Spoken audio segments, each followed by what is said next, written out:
Bismillahirrahmanirrahim. Assalamualaikum warahmatullahi wabarakatuh. Innal hamdalillah nahmaduhu wa nasta'inuhu wa nastaghfiruh wa na'udzu billahi min shururi anfusina wa min sayyiati a'malina. Man yahdihillahu fala mudilla lahu wa man yudlil fala hadiya lahu. Ashhadu an la ilaha illallah wahdahu la sharika lahu وأشهد أن محمدا عبده ورسوله اللهم صل وسلم على نبينا محمد وعلى آله وصحبه أجمعين أما بعد إخوتي وأخواتي في الله عزنا الله وإياكم. Alhamdulillah pada kesempatan malam hari ini kita masih bisa bertemu kembali. Sekarang tanggal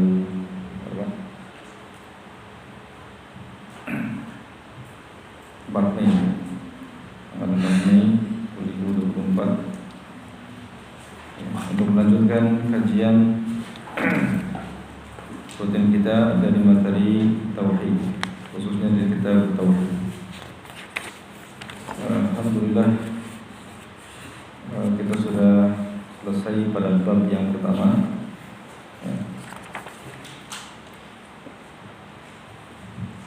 Dari bab muqaddimah, kemudian kita Tauhid, penjelasan tentang Tauhid, pembagian Tauhid, kemudian keutamaan Tauhid dan bahwa Tauhid adalah penggugur dosa.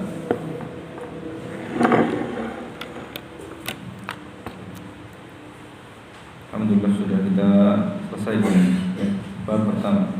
InsyaAllah pada malam hari ini kita akan masuk pada bab yang kedua. Man haqqaqa tauhid dakhala al-jannah bighairi hisab. Siapa yang memurnikan tauhid atau mewujudkan tauhid dengan murni, dakhala al-jannah bighairi hisab, maka dia akan masuk surga tanpa hisab. Kalau sudah tanpa hisab, tentu tanpa azab. Tapi yang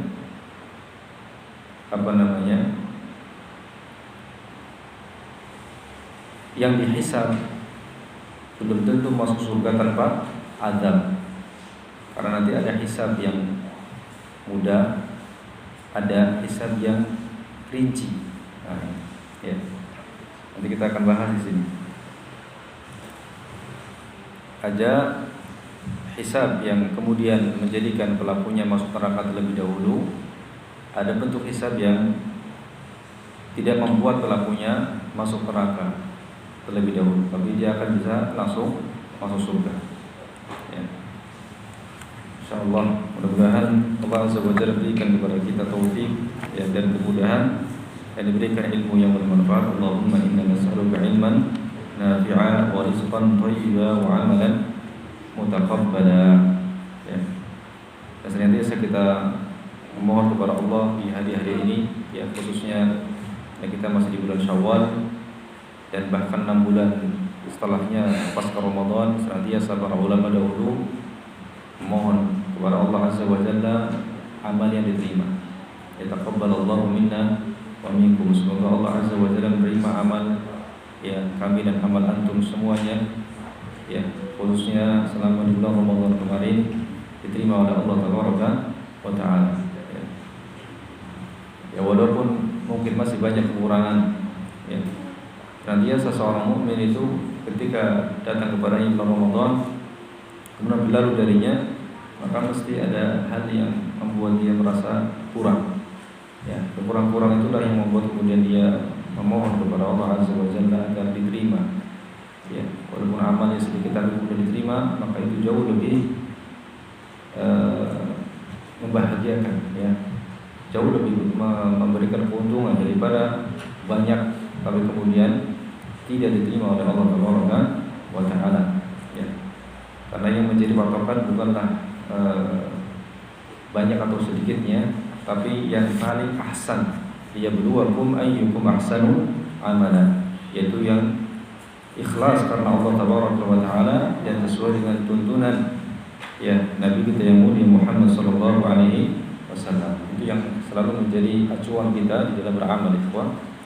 Dalam beramal adalah yang paling hasan, ahsanu liyabluwakum ayyukum ahsanu amala, yang paling baik amalnya, yaitu ikhlas karena Allah Tabaraka wa Ta'ala dan sesuai dengan tuntunan Nabi.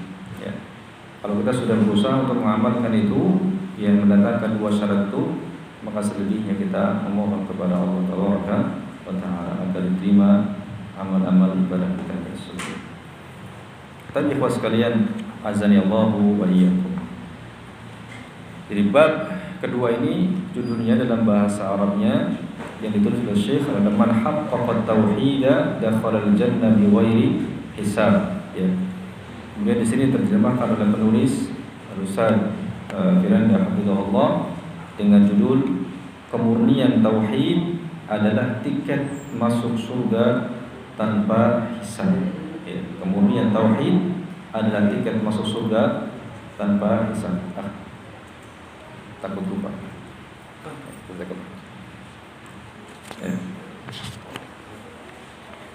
Jadi betul-betul orang yang akan masuk surga tanpa hisab ini adalah orang-orang yang betul-betul memurnikan tauhid kepada Allah Tabaraka wa Ta'ala.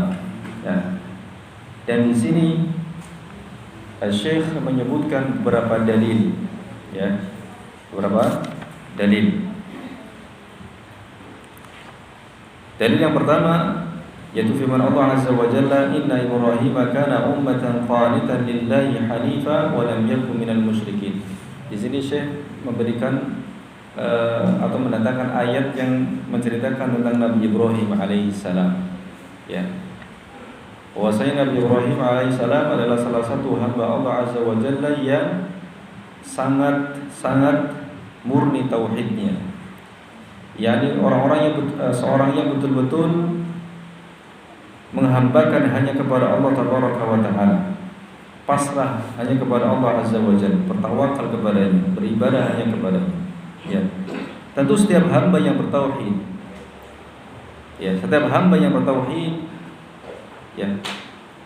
bisa kita pastikan bahwa kesudahannya adalah surga. Setiap orang yang meninggal dalam keadaan tauhid, itu bisa dipastikan bahwa dia akan masuk surga. Kesudahannya adalah itu. Hanya saja kita tidak bisa memastikan individu-individu kita masing-masing atau saudara kita, memastikan bahwa dia pasti masuk surga. Ini tidak. Kecuali orang-orang yang memang sudah datang nasnya bahwasanya mereka penduduk surga. Misalnya Abu Bakar di surga, Umar di surga, dan seterusnya. Adapun individu-individu kita, maka kita tidak bisa memastikan. Kenapa? Karena husnul khotimah, akhir yang baik ini rahasia. Rahasia, enggak ada yang tahu kecuali Allah Azza wa Jalla. Bagaimana akhir hidupnya? Makanya dalam akidah Ahlussunnah wal Jamaah tidak boleh memastikan seorang muslim atau seorang ahli kiblat dengan masuk surga atau masuk neraka, kecuali yang sudah datang nasnya, sudah datang dalilnya. Fir'aun yang diutus pada zaman Nabi Musa alaihissalam, dia pasti di neraka. Kenapa? Ada nasnya. Qarun, dan bala tentaranya Fir'aun yang ditenggelamkan di laut. Jelas mereka di dalam nas, mereka meninggal dalam keadaan apa? Kafir. Maka bisa kita pastikan bahwasanya mereka di neraka. Hanya saja, tahapan yang akan ahli tauhid lalui nanti di akhirat ketika mereka masuk surga ini berbeda-beda.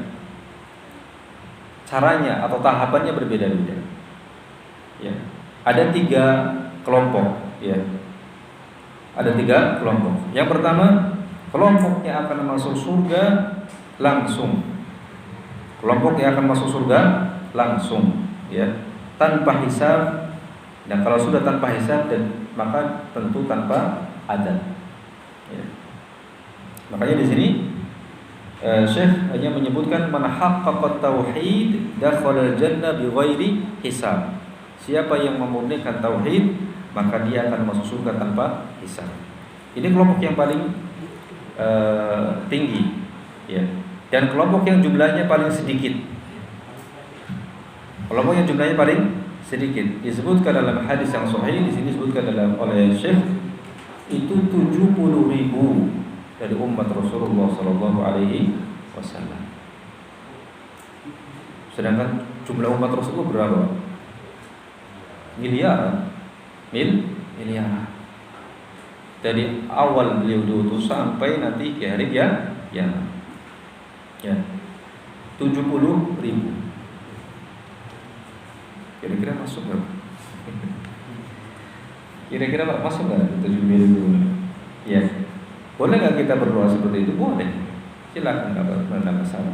Memohon kepada Allah Azza wa Jalla dimasukkan dalam surga tanpa hisab. Cuma ada syaratnya tadi, betul-betul memurnikan tauhid.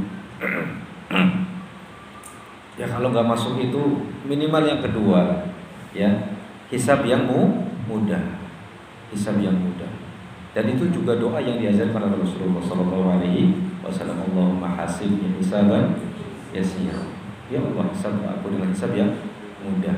Hisab yang mudah bagaimana? Ini kita akan bahas nanti, ya. Ini yang pertama, kelompok yang akan masuk surga langsung tanpa hisab. Tanpa hisab. Kemudian yang kedua, kelompok yang akan dihisab terlebih dahulu. Kelompok yang akan dihisab terlebih dahulu. Ya. Dan dia juga akan masuk surga langsung, tapi melalui hisab dulu. Ya. Jadi kelompok 1 dan 2 akan langsung masuk surga langsung masuk surga. Hanya saja yang pertama tanpa hisab, yang kedua dengan hisab. Ya. Yang disebutkan oleh Allah Azza wa Jalla dalam Al-Quran dengan hisaban yasira, hisab yang mudah. Dan disebutkan oleh Rasulullah Sallallahu Alaihi Wasallam dalam hadis dengan al-ardu, pemaparan. Ini bentuk pemaparan, ya, oleh Allah Azza wa Jalla kepada seorang hamba dosa-dosa yang dia lakukan. Bukankah kamu telah melakukan ini? Iya. Kamu telah melakukan ini? Iya. Dibuat kita mengaku. Dan Allah yang memaparkan kepada kita, ya. Allah Azza wa Jalla berfirman, "Fa'amma man utiya kitabahu biyaminihi fasawfa yuhasabu hisaban yasira wa yanqalibu ila ahlihi masrura." Adapun orang yang diberikan catatan amalnya, ya, dengan tangan kanannya. Jadi kalau kita sudah menerima catatan amal dengan tangan kanan, itu sudah tanda baik, itu tanda, ya.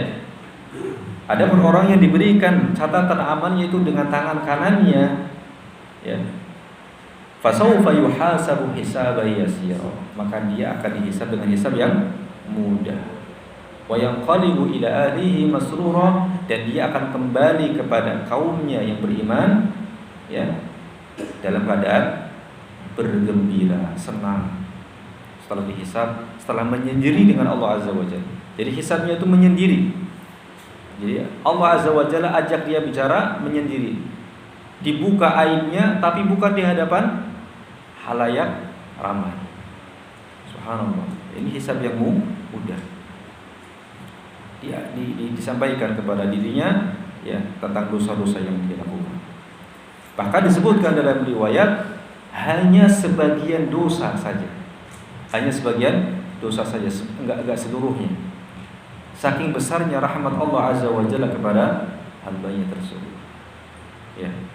Walaupun kemudian si hamba itu ketika disampaikan kepadanya dosa-dosa itu, wah, dia merasa akan binasa. Wah, ini sudah ternyata semuanya tercatat, tidak ada yang luput begitu.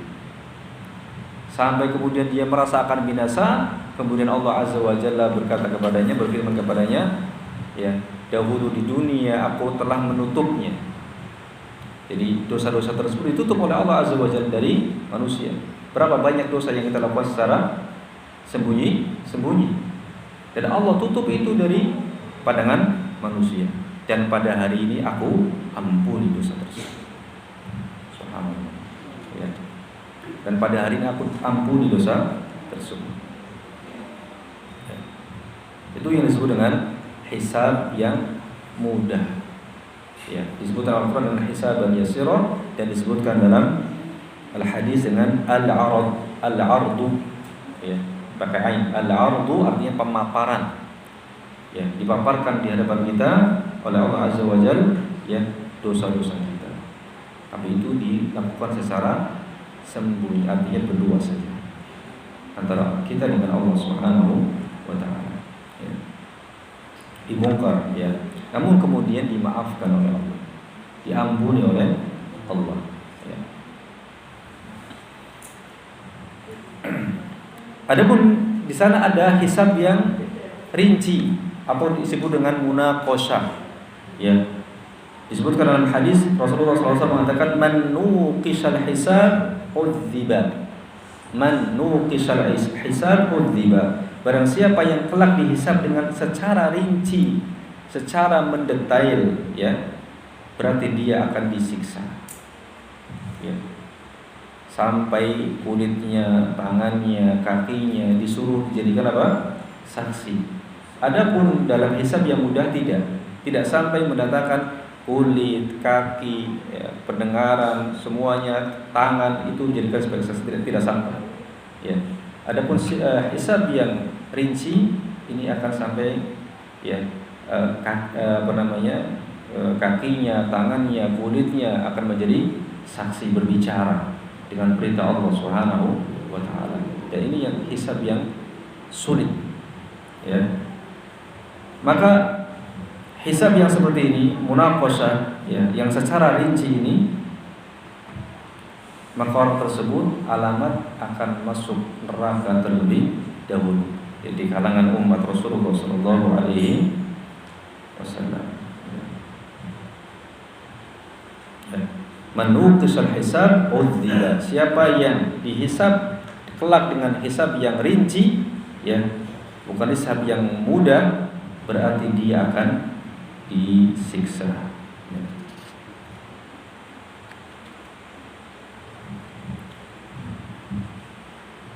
Nah, berikut hadis yang menjelaskan tentang hisab yasir. Rasulullah SAW menyebutkan innallaha yudnil mu'min fayadhu alaihi kanafahu wa yasturuhu fayaqul ata'rifu dhanba kadha fayaqul na'am ay rabb hatta idza qarrarahu bi dhunubihi wa ra'a fi nafsihi annahu halak qala satartuha 'alayka fid dunya wa ana aghfiruha laka al-yawma fayu'ta kitaba hasanatihi. Sesungguhnya Allah mendekatkan seorang mukmin kepadanya, didekatkan, ya. Lalu Allah menutupinya dengan kanafnya. Kanaf ini asal maknanya adalah sayap burung. Sayap burung, ya. Bagaimana hakikat kanaf Allah Azza wa Jalla, wallahu a'lam, ya. Allah menutupi hamba tersebut dengan kanafnya. Lalu Allah Azza wa Jalla berfirman, apakah engkau mengingat dosa ini? Apakah kamu mengingat dosa ini? Maka si hamba mengatakan, benar wahai Rabb, ya. Akhirnya setelah itu Allah membuatnya mengakui seluruh dosanya. Jadi kita mengakui dosa ini dibuat demikian oleh Allah Azza wa Jalla, ya. Dan kalau kita menginterogasi, ya, seseorang di dunia ini, kalau kita menginterogasi seseorang, ketika dia ngaku, mudah atau tidak mudah prosesnya? Mudah, selesai. Bahkan mungkin dia akan mendapatkan keringanan hukuman. Kenapa? Karena kooperatif, ya kan? Wallahil matsalul a'la, ya. Tapi ketika di dunia ini diinterogasi, muter-muter jawabannya entah kemana, akhirnya ujung-ujungnya apa? Ketahuan, diperberat hukuman, ya, diperberat hukuman. Nah, di akhirat itu kita dibuat mengaku oleh Allah Azza wa Jalla, ya. Makanya itu disebutkan hisab yang mudah.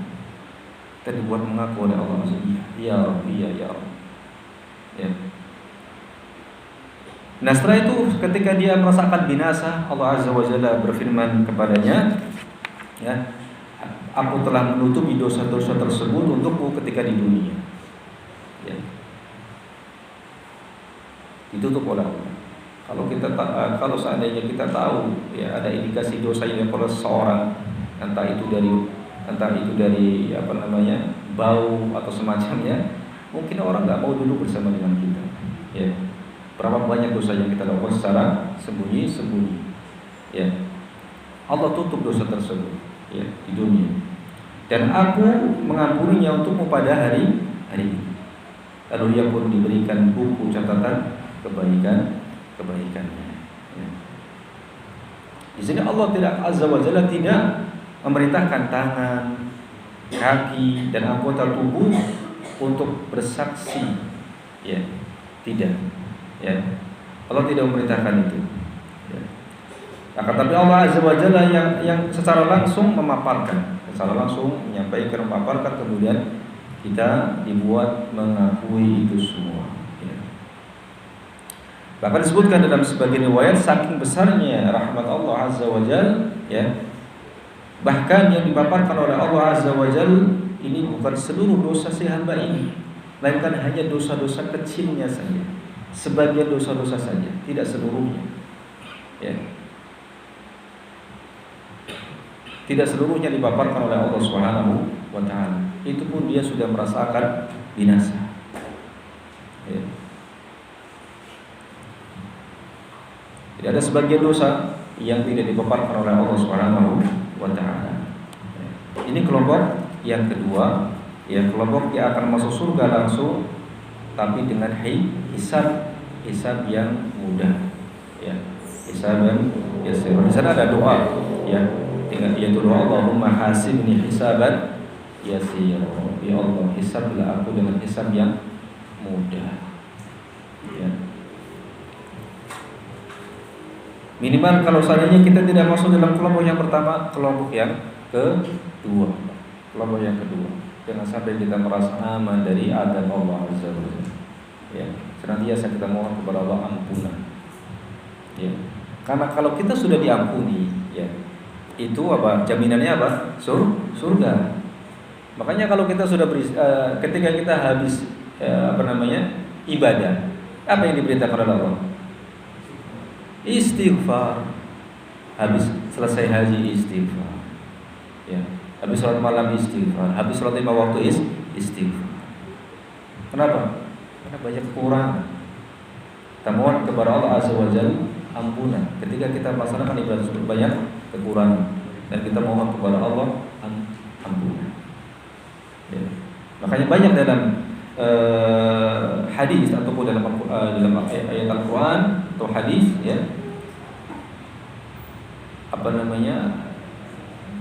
pahala-pahala yang dijanjikan oleh Allah azza wa jalla, ya, itu pahala-pahala ampunan. Ya. Puasa Ramadan ampunan, qiyam Ramadan ampunan. Ya. Karena kalau sudah mendapatkan ampunan, maka jaminannya apa? Surga. Ya.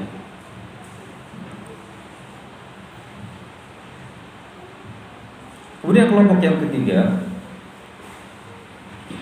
dari kalangan ahli tauhid yang nanti akan masuk surga juga pada akhirnya adalah kelompok yang terlebih dahulu dihisab dengan hisab yang munaqasyah, hisab yang rinci tadi.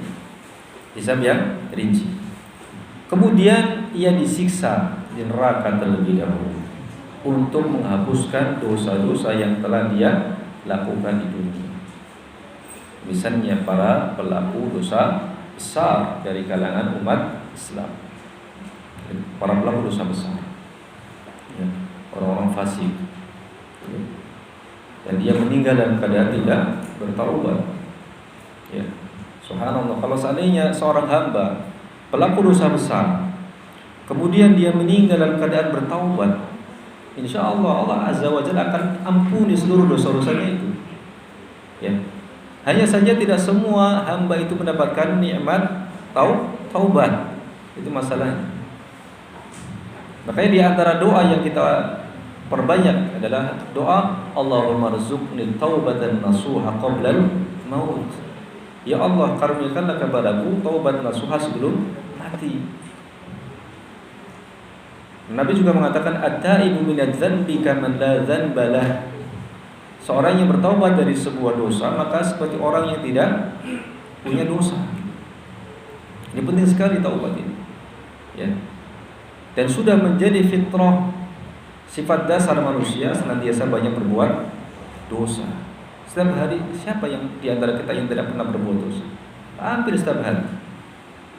Dosa, ya. Dosa mata, dosa telinga, ya. Hampir setiap hari kita berbuat dosa, ya. Tapi dengan kasih sayang Allah Azza wa Jalla, rahmat Allah Azza wa Jalla, dosa-dosa kecil tersebut bisa dihapuskan dengan amal ibadah yang kita lakukan setiap hari.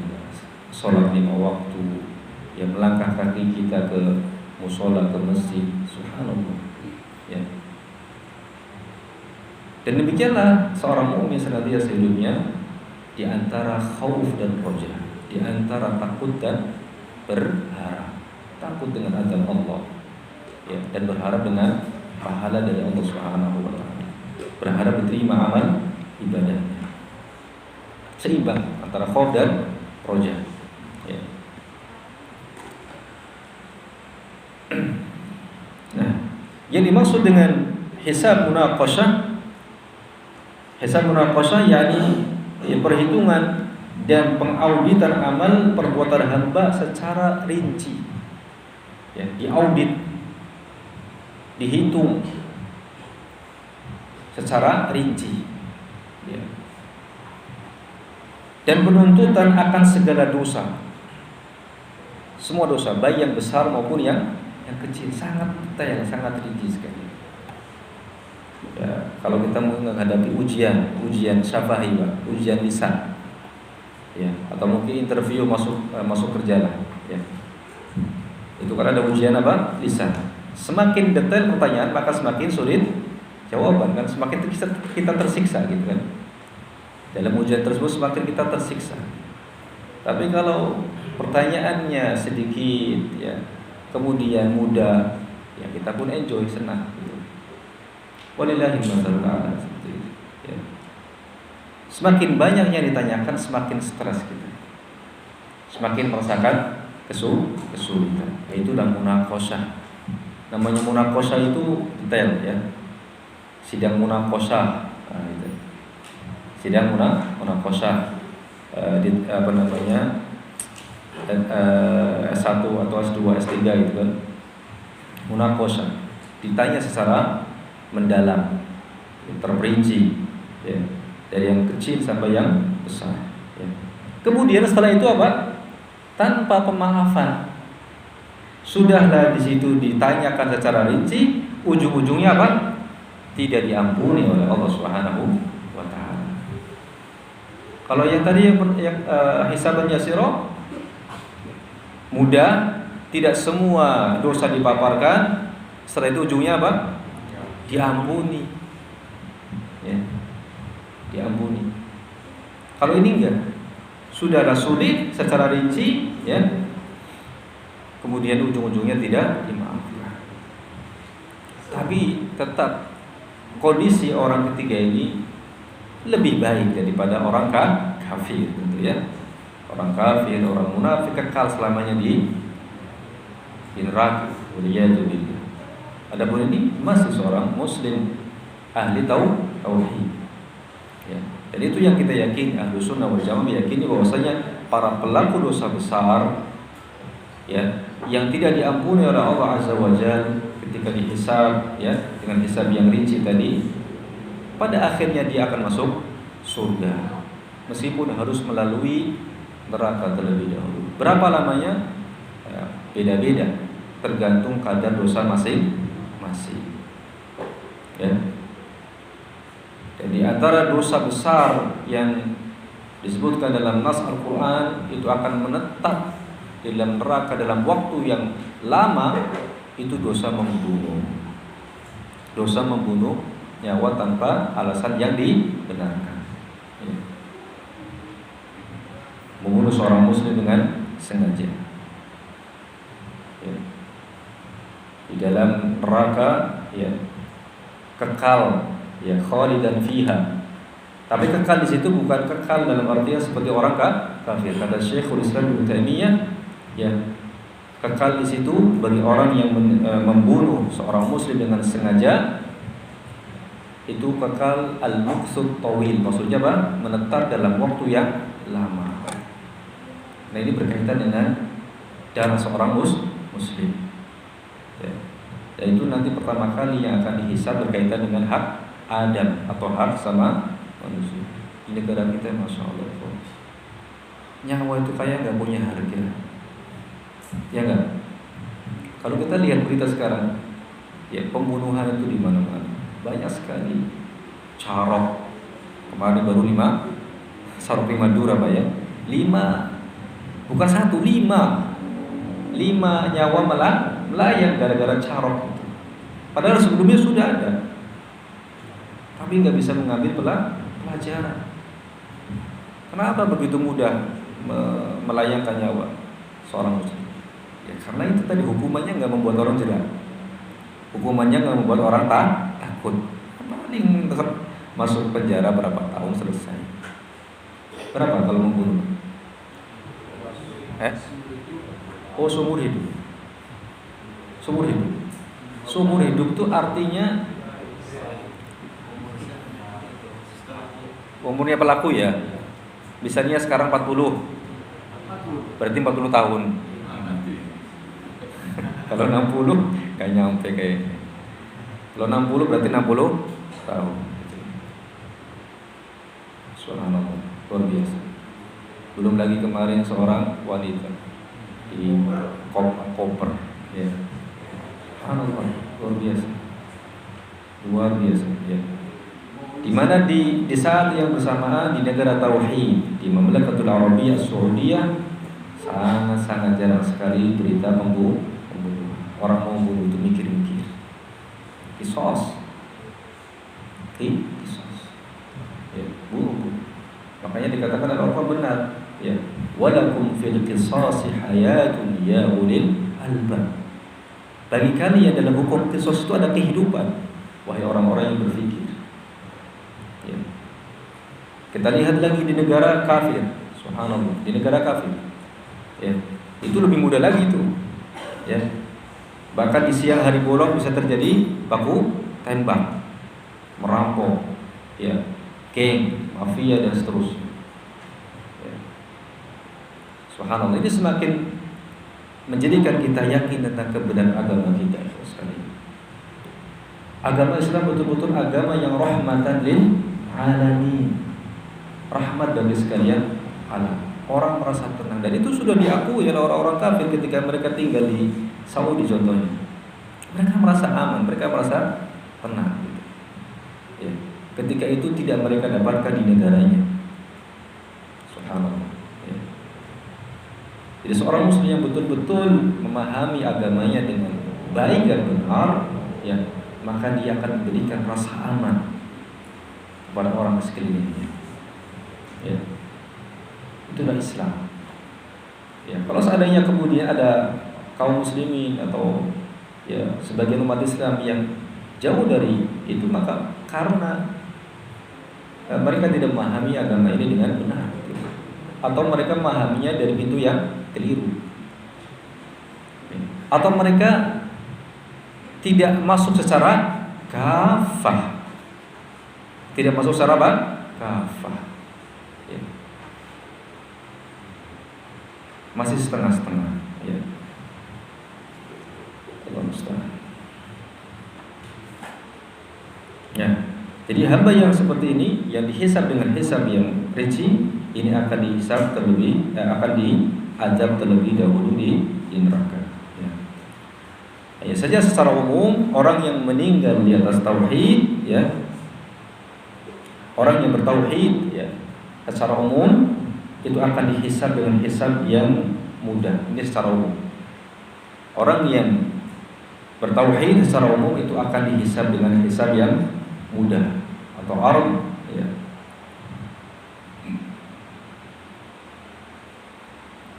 Adapun hamba-hamba yang benar-benar memurnikan tauhid, maka mereka akan masuk surga tanpa hisab sama sekali. Betul-betul memurnikan tauhid. Ya. Dan contohnya di sini adalah Nabi Ibrahim alaihi assalam. Makanya Syekh menyebutkan, ya, di antara dalil tentang ini adalah tentang Nabi Ibrahim alaihi salam. Dan juga di sini ikhwas sekalian, ya, dalil yang berikutnya dari hadis, ya, hadis hadis tentang ruqyah, ya, hadis tentang ruqyah. Di sini disebutkan Husain bin Abdurrahman berkata, suatu ketika aku berada di sisi Sa'id bin Jubair. Ini Husain bin Abdurrahman menceritakan, ya. Suatu ketika aku berada di sisi Sa'id bin Jubair radhiyallahu anhu, ya. Lalu ia bertanya, adakah yang semalam melihat bintang jatuh? Adakah yang semalam melihat bintang jatuh? Ya, Sa'id bin Jubair berkata atau bertanya. Kemudian Husain bin Abdurrahman menjawab, ya, aku melihatnya. Kemudian aku buru-buru menambahkan, ketahuilah sesungguhnya ketika itu aku tidaklah sedang melaksanakan sholat, akan tetapi aku terjaga malam karena disengat kala jengking. Jadi ini kebiasaan para salaf terdahulu, ya. Ketika dia bilang dia melihat bintang jatuh semalam, khawatir orang mengira bahwa dia sedang sholat malam, ya. Khawatir dia manusia itu berhusnudzon kepadanya atau menganggap bahwa dia sedang sholat malam. Maka dia buru-buru mengatakan, aku ketika itu enggak lagi sholat, tapi aku terbangun karena disengat oleh kala jengking. Kalau kita bagaimana, Pak? Kita malah ceritakan, semalam ngantuk banget sholat tahajud. Subhanallah. Ngantuk nih sekarang. Kalau semalam luar biasa nikmatnya sholat tahajud. Subhanallah, saya begitu, ya. Kalau ini enggak malah, ya. Padahal kalau seandainya beliau tidak mengatakan itu pun lebih muskilah gitu, ya. Tapi beliau khawatir orang menganggap bahwa dia sedang sholat malam. Saya tidak sedang sholat malam. Ketika itu saya sedang terbangun karena disengat kala jengking, ya. Lalu Sa'id bertanya kepadaku, lalu apa yang kamu lakukan? Ya, Sa'id bin Jubair bertanya kepada Husain bin Abdurrahman, lalu apa yang kamu lakukan ketika disengat kala jengking? Ya. Maka aku menjawab, aku minta diruqyah. Aku minta diruqyah. Ya. Sa'id bertanya lagi, atas dasar apa kamu melakukan hal tersebut? Apa dalilnya? Atas dasar apa? Ya. Maka aku menjawab, sebuah hadis yang diriwayatkan oleh Asy-Sya'bi kepada kami, ya. Saya bertanya lagi, hadis apakah itu? Aku menjawab, sebuah hadis dari Buraidah bin Husain, la ruqyata illa min 'ainin aw humatin. Tidak boleh meruqyah kecuali karena ain atau terkena sengatan binatang berbisa, kalajengking atau